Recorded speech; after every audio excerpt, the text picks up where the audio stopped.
반짝반짝 빛나고 불타는 모든 빛들은 내가 내 자신의 열정, 재능, 노력, 헌신, 내 자신을 태워 빛나는 것은 결국 잠깐이거죠.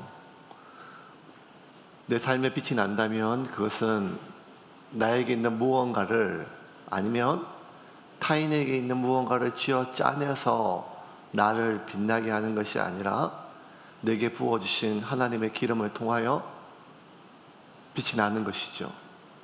하나님의 빛은 마치 등불 같아서 심지가 빛을 내는 것이 아니라 심지에 부어진 기름이 빛을 낸다는 것을 기억해야 됩니다.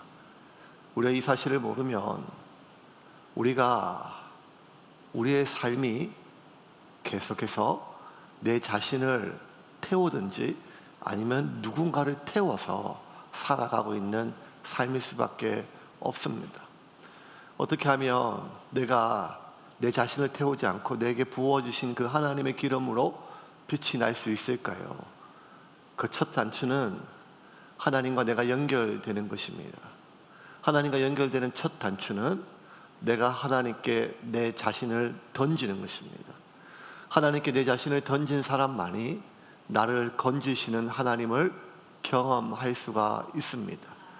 말장난에 지나지 않는 종교적 그러한 수사가 아니라 우리 삶의 가장 중요한 결단들이 매 순간순간마다 우리 삶에 우리가 선택해야 돼요. 매 순간순간마다 중요한 선택들이 많습니다. 그 선택의 기준이 결국 나의 이익과 덕과 실이 아니라 하나님의 뜻이 무엇인가, 하나님께 내 자신을 던진 자만이 내 자신의 이해와 덕과 실이 아니라 하나님의 뜻에 내 자신을 맡길 수가 있습니다. 지금 우리의 가장 심각한 문제는 하나님의 뜻을 몰라서가 아닙니다. 하나님의 뜻이 무엇인지를 알매도 불구하고 내가 손해볼 수 없어서, 내가 내 자신의, 내가 희망하는 삶을 내가 포기할 수 없어서 하나님의 뜻에 내 삶을, 지금 나의 이 선택을 던지지 못한다는 것입니다. 이것이 가장 큰 비극입니다. 하나님을 안 믿는 게 비극이 아니라 하나님을 믿습니다.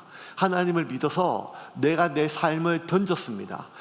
애굽을 떠났습니다. 근데 문제는 무엇인가 하면 애굽은 떠났지만 매 순간순간마다 내 삶의 모든 순간순간은 선택의 순간인데, 그 선택의 순간은 하나님이냐 아니면 나냐 이 싸움입니다. 여러분, 하나님이냐 세상이냐 이 싸움이 아니라 하나님이냐 나냐 이 싸움이에요. 지금 믿지 않는 사람들에게 이 세상에는 하나님이냐 아니면 세상이냐 이 싸움이지만, 지금 우리와의 싸움은 하나님이냐 나냐 이 싸움이에요.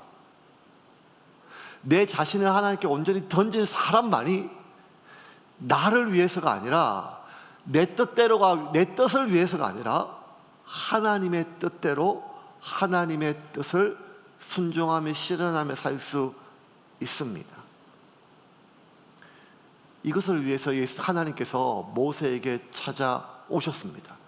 모세는 하나님 때문에 태어났고, 모세는 하나님 때문에 살아남았고, 모세는 하나님 때문에 살기를 결정하였지만, 모세는 결국 자기 자신을 태워서 무언가를 이루려고 하는 그 생각 때문에 살인자의 누명을 쓰고 광야로 이제 모든 것을 다 잃어버린 채 남아있는 것이 하나도 없는 시골 촌부에게 하나님께서 찾아오셨습니다. 그래서 내가 지금 너에게 찾아온 그 이유를 말씀하십니다. 6절부터 8절입니다. 같이 읽겠습니다. 또 이르시되 나는 내 조상의 하나님이니 아브라함의 하나님, 이삭의 하나님, 야곱의 하나님이니라. 모세가 하나님 배웁기를 두려워하여 얼굴을 가리매 여호와께서 이르시되 내가 애굽에 있는 내 백성의 고통을 분명히 보고 그들이 그들의 감독자로 말미암아 부르짖음을 듣고 그 근심을 알고 내가 내려가서 그들을 애굽인의 손에서 건져내고 그들을 그 땅에서 인도하여 아름답고 광대한 땅, 젖과 꿀이 흐르는 땅, 곧 가나안 족속, 헷 족속, 아모리 족속, 브리스 족속, 히위 족속, 여부스 족속의 지방에 데려가려 하노라. 지금 하나님이 모세에게 찾아오신 이유에 대해 세 가지 설명하세요. 첫 번째, 내 백성들이 고통당하고 있다. 그들을 감독하는 자들이 그들을 살 수 없을 만큼 괴롭히고 있다. 두 번째, 그래서 그들이 내게 부르짖었다. 내게 기도했다. 하나님 살려달라고. 내가 그들과 맺었던, 그들의 조상과 맺었던 약속을 근거로 삼아 그들이 내게 부르짖었다. 그래서 내가 이제 그들을 구원하려고 한다.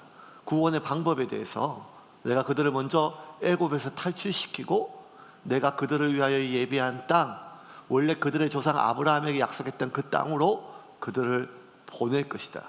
하나님은 지금 모세에게 찾아온 이유 세 가지, 그들의 고통, 그들의 기도, 그리고 그들을 위한 하나님의 방법. 그런데 여러분, 이 세 가지 이유 중에 가장 중요한 하나님의 방점은 어디에 달려 있는가 하면 그들의 고통과 그들의 기도가 아니에요. 이거는 이스라엘 입장이에요. 왜냐하면 내가 당한 고통 당하고 있으니까요. 내가 하나님께 기도하고 있으니까요. 나를 위한 하나님의 방법, 하나님 우리를 어디로 보내실까? 우리를 어떻게 해결하실까? 이것은 철저하게 이스라엘의 시각이에요. 하나님께서 지금 이스라엘에게 하셨던 모든 말씀의 가장 중요한 방점은 8절이에요. 내가 내려가서 하겠다는 거예요. 내가 내려가서. 이 모든 것을 내가 내려가서 하겠다는 거예요. 8절 같이 읽겠습니다. 내가 내려가서 그들을 애굽인의 손에서 건져내고 그들을 그 땅에서 인도하여 아름답고 광대한 땅, 젖과 꿀이 흐르는 땅, 곧 가나안 족속, 헷 족속, 아모리 족속, 브리스 족속, 히위 족속, 여부스 족속의 지방에 데려가려 하노라. 하나님 말씀하시면 우주가 창조되었어요. 하나님 선포하시며 명령하시면 그냥 지구가 흔들렸어요. 그냥 하나님 말씀하시면 돼요. 근데 하나님 뭐라고 얘기하면 내가 내려가겠다는 거예요. 내가 내려가서 내가 하겠다는 거예요. 이게 하나님이 지금 모세에게 하시는 말씀의 전부예요. 내가 하겠다는 거예요. 그래서 하나님이 이제 모세에게 명령하십니다. 내가 내려가서 할 텐데 너 순종해라. 너 가서 이제 내 말을 전하라는 것이에요. 명령하라는 거예요. 9절부터 10절입니다. 같이 읽겠습니다. 이제 가라. 이스라엘 자손의 부르짖음이 내게 달하고 애굽 사람이 그들을 괴롭히는 학대도 내가 보았으니 이제 내가 너를 바로에게 보내어 너에게 내 백성 이스라엘 자손을 애굽에서 인도하여 내게 하리라. 모세가 하나님께 11절은 제가 읽을게요. 이렇게 말씀했는데 모세가 거절해요. 모세가 하나님께 아뢰되 내가 누구이기에 바로에게 가며 이스라엘 자손을 애굽에서 인도하여 내리까. 여러분,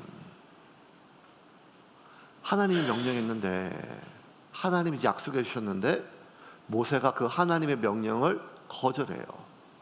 그리고 거부해요. 그리고 그 이유에 대해서 뭐라고 얘기하는가 하면 내가 누군데 그들에게 가고 그들이 내 말을 안 믿을 것이다. 그들이 나를 안 믿고 그들은 내 말을 안 믿을 거라는 거예요. 두 가지. 그들이 내 말을 안 듣고 나를 안 믿고 내 말을 안 믿을 거예요. 여기서 말하는 그들은 바로와 이스라엘 백성이에요. 그들이 나를 안 믿고 그들이 내 말을 안 믿을 거라는 거예요. 4장 1절 같이 읽겠습니다. 4장 1절입니다. 모세가 대답하여 이르되 그러나 그들이 나를 믿지 아니하며 내 말을 듣지 아니하고 이르기를 여호와께서 내게 나타나지 아니하셨다 하리이다. 여러분, 모세가 계속 거절하는데 하나님이 뭐라고 얘기하는가 하면 다른 말씀 안 하시고 12절에 하나만 얘기해요. 내가 함께 가겠다는 거예요. 내가. 12절 같이 읽겠습니다. 12절 말씀입니다. 12절 말씀 같이 읽겠습니다. 하나님이 이르시되 내가 반드시 너와 함께 있으리라. 내가 그 백성을 애굽에서 인도하여 낸 후에 너희가 이 산에서 하나님을 섬기리니 이것이 내가 너를 보낸 증거니라. 지금 오늘 본문의 말씀 전체예요. 하나님이 찾아오셨어요. 그 이유에 대해서 말씀하세요. 그런데 그 가장 중요한 이유의 방점은 무엇인가 하면 내가 직접 내려가겠다는 거예요. 그래서 가라는 거예요. 근데 모세가 못 간다는 거예요. 갈 수 없다는 거예요. 왜?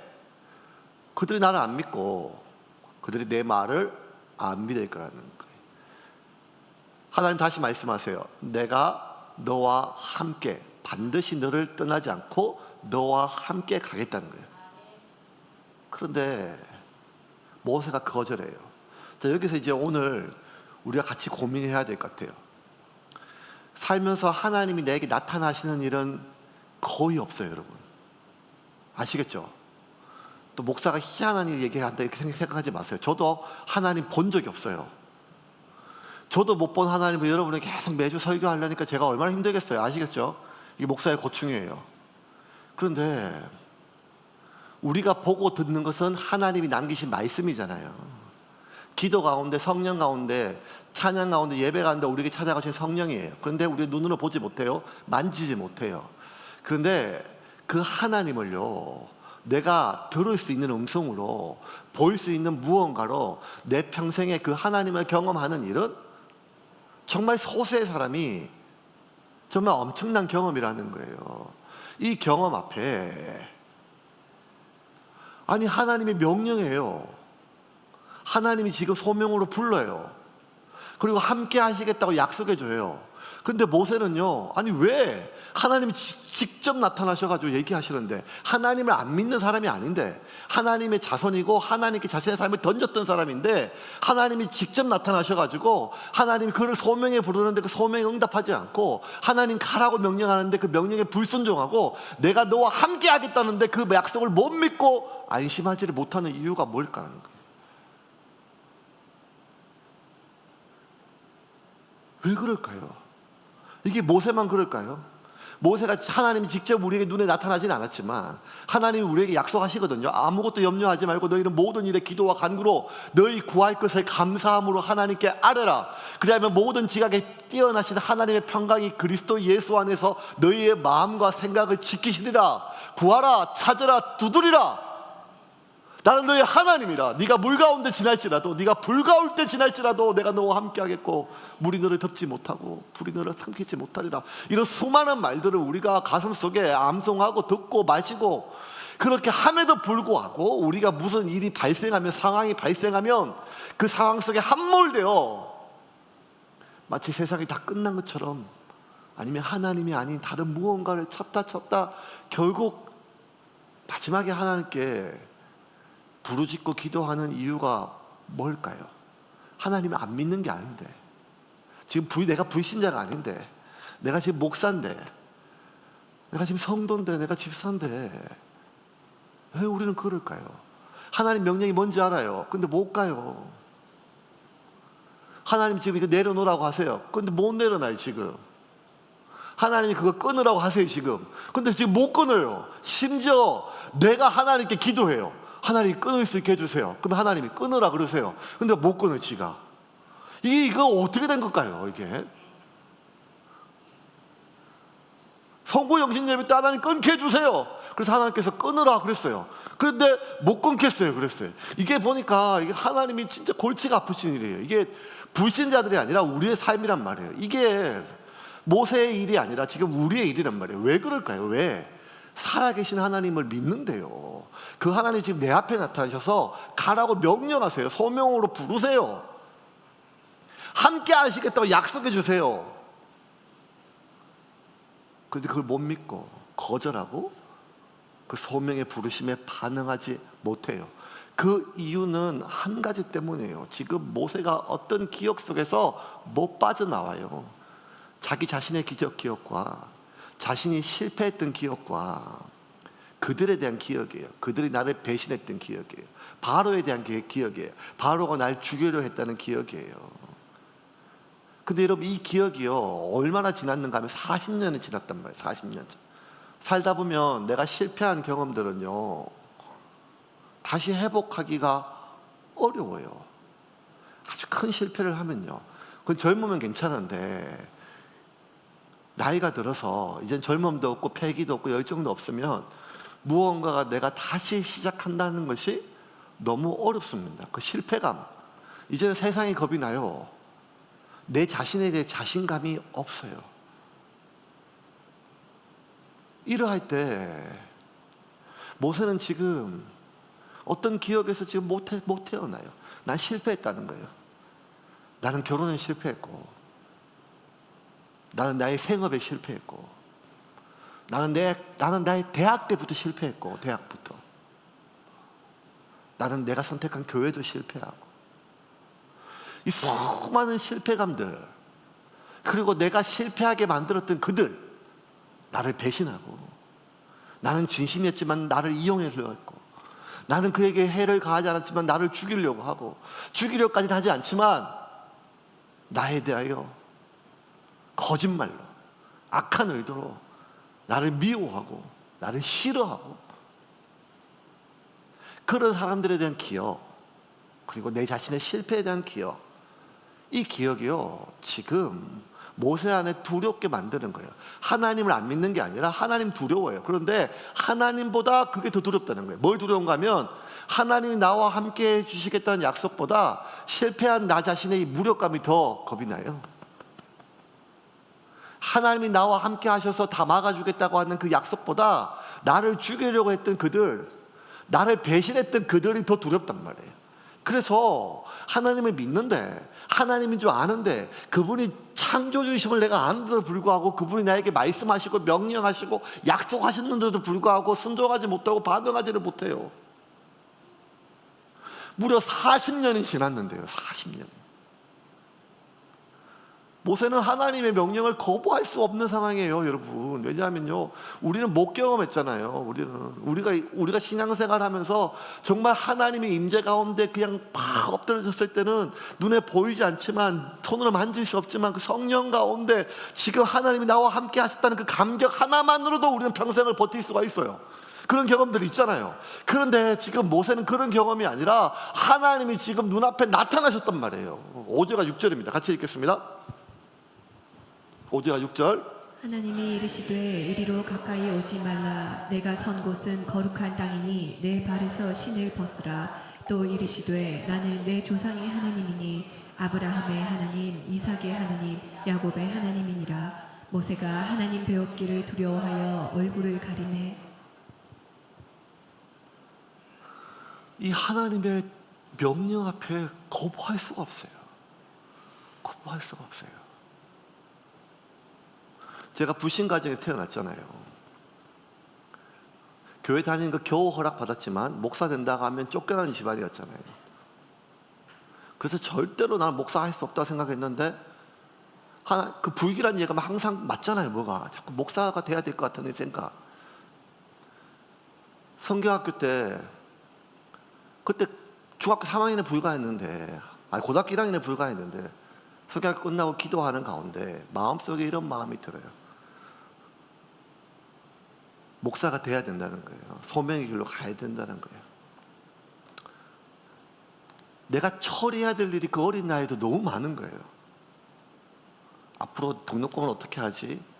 앞으로 어떻게 학교를 가지? 이런 거는 전혀 문제가 안 됐고, 첫 번째, 저 197이 넘는 아버지를 어떻게 설득하지? 저 185에 100kg가 넘는 저 무서운 골리앗 같은 큰형의 주먹에 내가 어떻게 살아남지? 저는 생존의 그런 문제였거든요. 그런데도 그 수많은 두려움, 그때 저는 고등학교 1학년짜리 애는 있었으니까요. 덜덜덜 떨리더라고요, 순간에도. 그런데 마음속에 이런 하나님의 귀에 들리는 소리가 아니라 마음속에 들리는 하나님의 소리가 있었어요. 네가 내일 하면 내가 네 일 해줄게.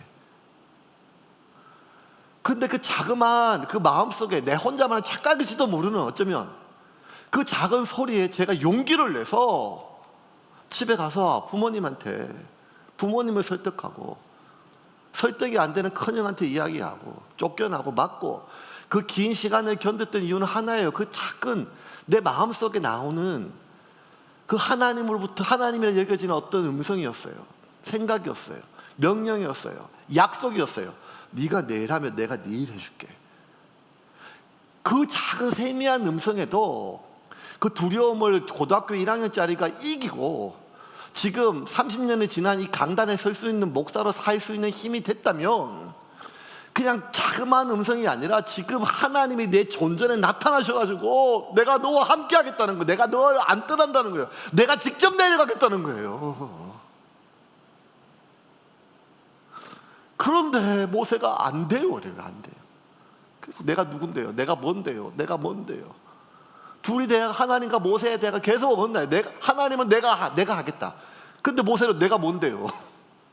내가 함께 하겠다. 그들이 내 말을 안 들을 거예요.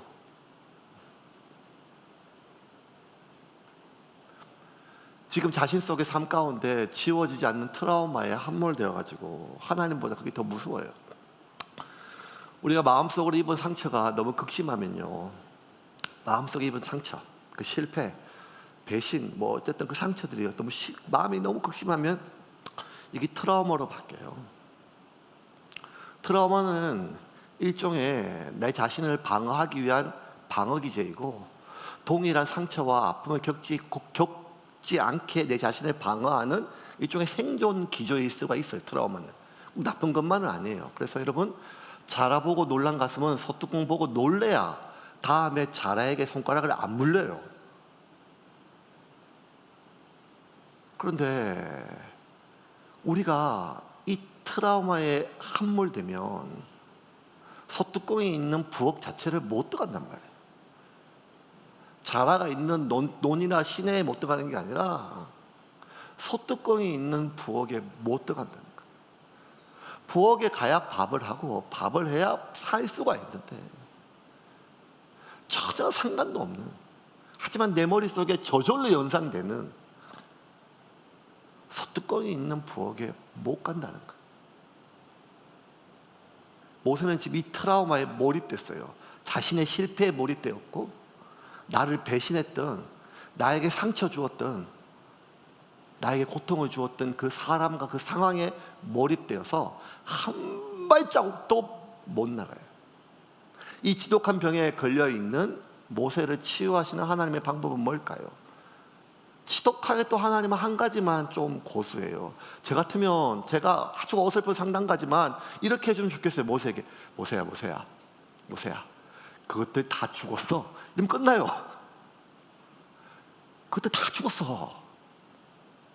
모세야, 이제 너에게 아무도 너를 무시하지 못할 만큼 삼손만큼의 힘도 주고 솔로몬만큼의 엄청난 지혜도 주고, 아니면 저 엘리야에게 보여줬던 불병거와 불만과 천군 천사 보여주면 모세가 왜 안 가요?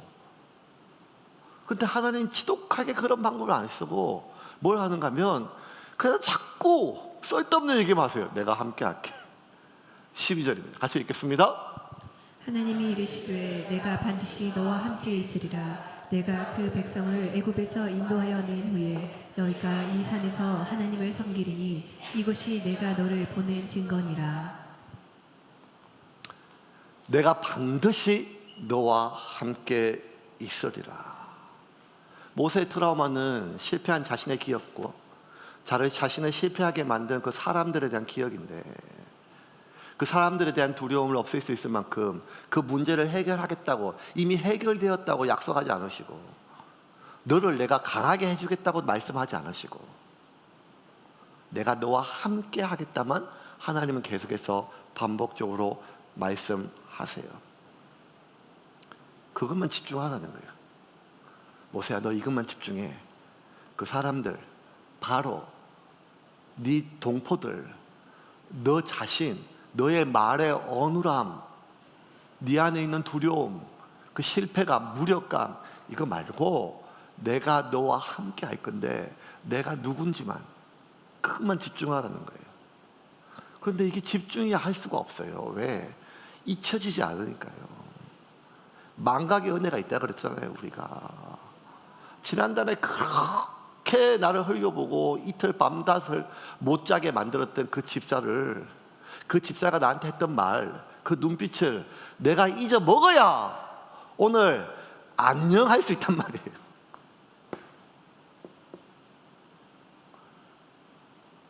(40년) 전에 나한테 밥 먹을 때 쌀밥은 아들 주고 겉보리만 줬다고 하는 그 시어머니가 미우면, 저희 집안 얘기하는 거 아니에요? 그 40년 전에 시어머니의 그 말도 안 되는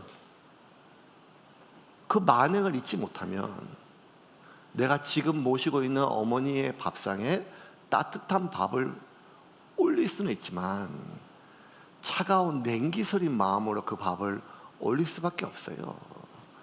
그래서 여러분, 사람이 살 수 있는 건 기억해서가 아니라 까먹어서 살 수 있잖아요. 망각의 은혜가 있어요. 하나님 우리 잊게 하세요. 하나님도 우리 죄를 잊으세요. 그런데 하나님 우리에게 주시는 이 망각의 은혜는요, 잊어버리는 망각 자체에 방점이 있는 것이 아니라 진짜 기억해야 될 것을 기억하기 위해서 그걸 잊는 거예요. 진짜 몰입해야 될 것을 몰입하기 위해서 지나온 과거는 다 잊어라, 이전 것은 지나갔으니 싹 다 잊어라, 이게 아니라는 거예요. 내가 정말 기억해야 하고 몰입해야 될 것을 몰입하기 위해서 그거를 잊어버리라는 거예요. 잊어버릴 게 뭔가 하면 나의 실패예요. 그리고 나에 대한 그들의 만행이에요. 내가 아니라 하나님께 몰입하기 위해서. 그런데 모세는 끝까지 나만 얘기해요. 오늘 마지막 절 13절 같이 읽겠습니다. 13절입니다. 모세가 하나님께 아뢰되 내가 이스라엘 자손에게 가서 이르기를 너희의 조상의 하나님이 나를 너희에게 보내셨다 하면 그들이 내게 묻기를 그의 이름이 무엇이냐 하리니 내가 무엇이라고 그들에게 말하리이까. 모세가 자기 변명하는데, 여러분 여기서 모세가 여기 단어 한번 동그라미 쳐보세요. 제가 한번 읽어볼 테니까요.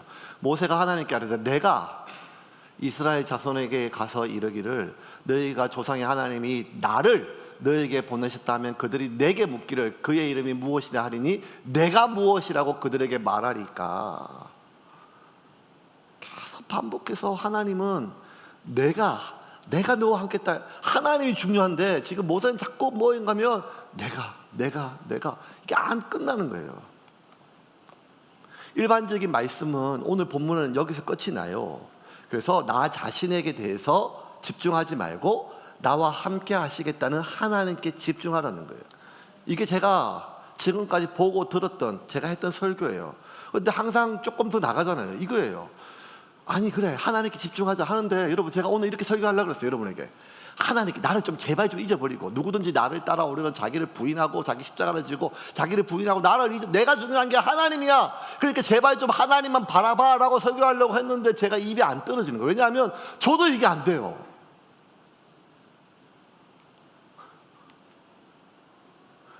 하나님이 원하시는 교회라고 하는 세움교회가 있지만 이게 내 교회니까, 우리 교회니까 나한테 중요하다는 거예요.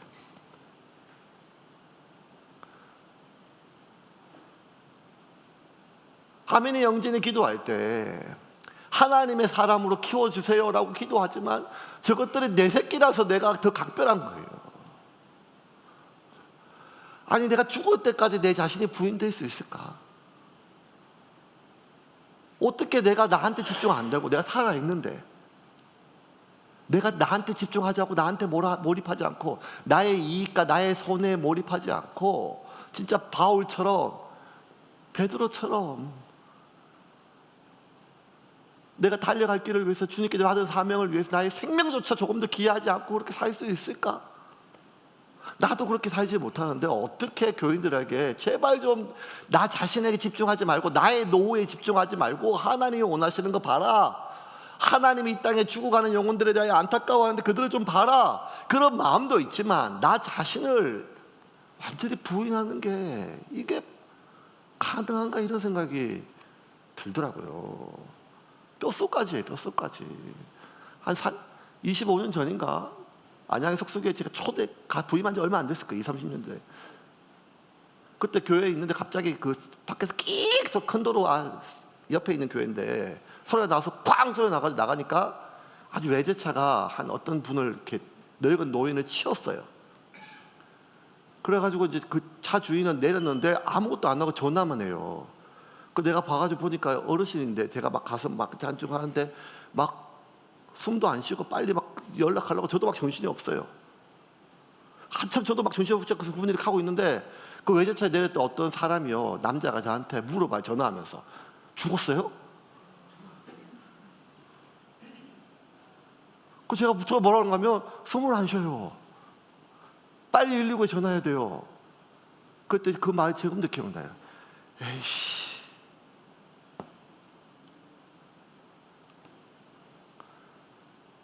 사람이 죽었잖아요. 그 사람, 그러니까 그 땅이 아니라, 그러니까 한 사람이 어쨌든 죽었는데 숨을 안 쉬는데 고통인데 그 차원은 물러나고, 누군가가 죽었다는 사실보다 내가 누군가를 죽였다는 사실이 더 중요해요.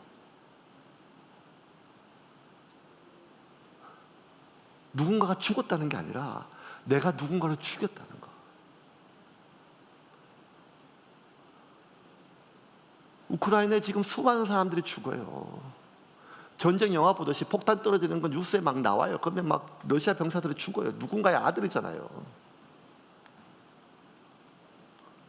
오늘 저녁에 내 새끼가 전화를 안 받으면 가슴에 콩닥콩닥 끼는데, 우리는 뼛속까지 나 자신을 부인하기가 참 어렵단 말이에요. 이걸 아시는 하나님이 우리 보고 너 말고 나 자신에 집중하라고 하지 않으세요. 본문을 자세히 보니까 그게 아니더라고요. 우리의 가장 큰 실수는 하나님이 아닌 나 자신에게 집중한 게 아니라, 우리의 가장 큰 실수는 뭔가 하면 나는 내 자신에, 하나님 내 자신에 집중하래요. 그래, 너의 상황, 너의 환경, 너의 미래, 너의 가능성, 그 집중하래요. 그거 포기할 수 없으니까, 그거 벗어날 수 없으니까. 그런데 진짜 너 자신의 상태를 알기 위해서는 나와의 관계 속에서 너를 보라는 거예요. 바로와의 관계성이 아니라, 이스라엘 백성들과의 관계성이 아니라 나와의 관계에서 너를 보라는 거예요. 너한테 어떤 말을 잘하는 능력이 있는가? 너한테 어떻게 사람들을 잘 설득할 수 있는 그런 권위가 있느냐? 이게 아니라, 너에 대한 사람들의 견해가 아니라, 너희가 처해져 있는 상황에 대한 가능성이 아니라, 지금 너는 나와의 관계에서 네가 누구인지, 어떤 능력이 있는지, 어떤 상황에 있는지가 가장 정확하다는 거예요. 그래서 여러분, 하나님이 지금 모세에게 하시는 말씀이 너무 이런 시각으로 봤을 때 답답한 말씀이 아니라 이해되는 말씀이에요. 12절 같이 읽겠습니다. 제가 읽을게요. 12절. 하나님이 이르시되 내가 반드시 너와 함께 있으리라. 모세는 지금 내가 누군데, 내가 뭔데, 내가 어떻게, 그런데 하나님 뭔가 하면, 그래 맞다 맞아, 그런데 너는 내가 반드시 함께하는 너라는 거예요. 이게 너라는 거예요. 이게 말을 못하는 게 너가 아니라, 살인자의 누명을 쓰고 쫓겨난 것이 너가 아니라, 지금도 바로가 두 눈 시퍼렇게 뜨고 나를 죽이려고 하는 그 너가 아니라, 내가 함께하는 너가 너라는 거예요. 그런데 모세는 계속해서 하나님과의 관계 속에서 내가 아니라 그들과의 관계 속에서 나예요. 그들이 보는 나의, 그리고 그들의 시각으로 나를 보는 거예요. 13절 제가 읽을게요. 모세가 하나님께 이르되 내가 이스라엘 자손에게 가서 너희 조상의 하나님이 너희에게 보냈다면 그들이 내게 묻기를 그의 이름이 무엇이냐 하리니 내가 무엇이라고 그들에게 말하라. 계속해서 나는 그들이 믿어주면 괜찮고 그들이 나를 안 믿어주면 아무 상관이 없다. 나는 쓸모가 없다는 거예요. 그들이 나를 인정해주면 나는 가치가 있고 그들이 인정해주지 않으면 나는 가치가 없다는 거예요. 나는 철저하게 나를 바라보는 그들의 시각 속에 종속되어 있어요. 함몰되어 있어요. 조금 더 벗어나지는 못해요. 그런데 여러분, 이게 얼마나 웃긴지 아세요? 그들이 고통 중에 지금 지들도 살지 못해가지고 하나님께 부르짖었단 말이에요. 그들이 지금 누군가를 평가할 입장이 못 돼요. 그들이 지금 누군가를 잣대를 대고 너의 가치를 평가할 그런 깜냥이 못 된단 말이에요. 그들 역시 지금 고통 중에 하나님께 살려고 부르짖고 원망하고 죽어가고 있는데, 그들이 나를 보고 그들이 나를 인정하고 그들이 나를 무시하고 그들이 나를 내치니까 나는 그들의 평가 속에 있는 나지, 하나님이 나를 어떻게 보셨고 하나님이 나에게 어떤 일을 행하셨고 하나님이 나에게 어떤 일을 행하실지가 그거를 안 믿는 게 아니라 못 보는 거예요. 이제 말씀을 좀 정리하겠습니다. 자기 객관화는 현대 그리스도인들에게 가장 중요한 질문이 됐어요. 왜? 너무 현실감이 없어요. 교인들이요. 너무 극단적인 신비주의에 있든지 아니면 너무 세상적으로 가치관은 하나도 안 변했는데, 욕구는 하나도 안 변했는데 방법만 하나님, 기도 이걸로 바뀌었을 뿐이에요. 애굽은 탈출했는데 출애굽의 가치관이 그대로 있어요. 하나님조차 송아지로 만들어요. 애굽의 신으로. 그래서 나는 참 하나님 잘 믿고 있는데 다른 인간들은 이상하게 믿는 것 같아요. 나는 주의 성수도 잘하고 11조도 잘하고 다른 인간들은 아무것도 아닌 것 같아요. 다른 교회도 그래요. 각기 소견에 옳은 자가 되어서 이제는 교단, 교회, 목사, 성도 이런 게 아니라 내가 판단했을 때 근데 여러분, 자기 객관화가 중요해요. 어떤 내가 문제를 해결하려면 나를 봐야죠. 내 문제였다, 그의 문제가 아니었구나, 내가 선택했구나, 그가 나한테 강요한 것이 아니다, 뭐 이런 거 중요해요. 내적 치유, 상처 치유, 문제 해결 이럴 때 내 자신을 보는 게, 내가 왜 이런 삶을 당했는지, 내가 왜 이런 실패를 했는지 자기를 들여보는 것 중요합니다. 근데 여러분, 치유는요, 내가 왜 이렇게 됐는지를 알았다고 치유가 되는 게 아니에요. 내가 왜 여러분, 암에 걸리면, 죄송합니다, 암에 투병 중인 분도 계신데, 내가 왜 이런 암에 걸렸는지, 이거 내 부모 잘못이구나, 유전이구나, 내 밥 때문에 그렇구나, 탄 돼지고기 때문에 그렇구나, 그걸 아는 것과 치료하는 것을, 그게 알았다고 치유되는 거 아니에요. 내가 치유되는 거는요, 언젠가 하면 내가 왜 이렇게 됐는지에 대한 자기 몰입에 빠졌을 때가 아니라, 이런 나를 위해서 하나님이 뭘 했는지를 봤을 때 치유되기 시작해요. 저는 이 뻔한 걸요, 너무 20년, 30년 동안 잊어버렸어요. 제 삶에 많은 문제가 있으니까요, 온통 내가 왜 이렇게 불안하지, 나는 왜 이렇게 겁이 많지, 나는 왜 이렇게 사람들의 인정에 환장을 하지, 나는 왜 이렇게 발발발 떨지, 나한테 도대체 어떤 상처가 있지, 내가 어떤 학대를 받았지, 내가 어떤 문제가 있지, 꿈도 해석해보고 상담도 하고. 만약에 나한테 어떤 문제가 있는지, 내가 어떤 죄를 저질렀고 그 죄가 얼마나 더러운지, 그 악취가 얼마나 심한지, 나는 얼마나 파괴되었는지를 살펴보는 시간을 10분의 1만, 이런 나를 위하여 하나님이 하신 일이 뭔지, 이런 나의 위에 내 생각과 내 망가진 내 감정과 내 인생 위에 뿌려진 예수님의 피가 뭔지, 그 피가 누구의 피인지, 그 피의 능력이 무엇인지, 내가 당했던 상처, 아픔, 그 말, 배신과 원망, 그 억울함에 대해서 함몰되었던 것의 10분의 1만, 이런 내 인생 위에 뿌려진 예수님의 능력이 무엇인지, 보혈이 무엇인지, 하나님의 사랑이 무엇인지를 봤다면, 저는 지나온 30년이 지옥이 아니라 하나님의 은혜였을 것 같아요. 여러분, 나의 상처에, 자기 연민에 몰입된 것에서 나오세요. 이 세상의 가망 없음과 그들의 악함에 비난해서 좀 나오세요. 그래서 교회도 소망도 없고 기도에도 소망도 없고 신앙이 무슨 의미가 있냐라는 그런 한탄에서 나오세요. 정말 중요한 것은 얼만큼 썩었느냐, 얼만큼 깨어졌느냐, 살아날 가망성이 있는가, 이것이 아니라 나에게 행하신 하나님의 일이에요.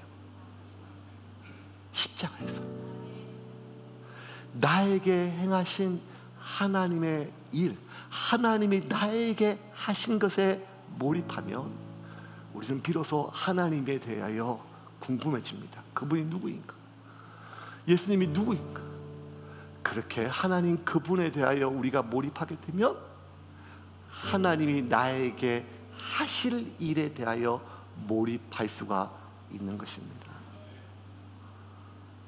사랑하는 여러분, 진리를 알지니 진리가 너희를 자유케 하리라. 우리의 모든 문제는 수고하지 않음이 아니에요. 우리는 진짜 열심히 일해요. 애써서 뭐가 나한테 이익이고 뭐가 내 새끼한테 귀하고 내 새끼를 위해서 뭘 준비해야 될지 얼마나 고민을 많이 합니까? 우리 열심히 살았어요. 그래서 너무 수고하고 무거운 집이 내게 꽉 차 있어요. 그런데 여러분, 결국 그 짐은 내가 실패의 기억을 덮을 만큼의 성공하고 성취했을 때가 아니라, 나를 배신하고 나를 상처 준 사람을 무시할 만큼의 지위가 되었을 때가 아니라, 이런 나를 위해 하나님이 하신 일이 무엇인지를 깨닫는 자가 내 자신과 자기 연민에 대한 시선을 돌려 하나님을 향할 수가 있는 것입니다. 그러므로 이번 한 주 여러분 안에 계신 예수님 통하여 그 예수님이 여러분에게 하신 일에 몰입하기를 주님의 이름으로 축원합니다. 성찬식 때만 예수님의 십자가를 감정적으로 생각하는 것이 아니라 하나님의 아들이 나를 위하여 죽으시고 그 피가 지금도 내게 뿌려지고 있음을 기억하고 그 예수 그리스도의 보혈의 능력 속에 몰입할 수 있다면, 우리가 그 어떠한 상황 속에서도 세상이 알 수 없는 하나님의 샬롬이, 평강이 우리를 다스릴 것입니다.